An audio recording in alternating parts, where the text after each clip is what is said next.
hindi naman din nag-issue ng temporary restraining order o mandamos ang Korte Suprema para kami magpatuloy o hindi magpatuloy.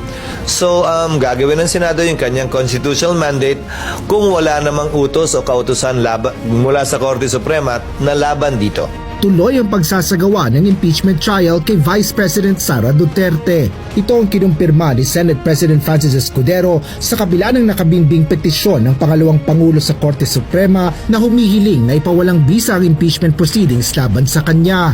Nax, handang-handa na pala kayo at mga isusuot nyo ha. Bale ito naman ang amin. Inihanda na rin. Kita nyo yung listahan? Sa ngayon wala pang nakalista. Hindi naman ito ganito kakomplikado. Gaya lang ito ng mga listahan ng mga kasama nyo sa Kongreso na pumirma. Unti-unti din namin itong lalagyan ng mga pangalan nyo. Kaya kalma lang, hindi lang kayo ang may kapangyarihan dito. Kung nagawa nga naming alisin, hindi man lahat. Pero karamihan sa mga congressman na pumirma, gagawin din namin ito sa mga senador.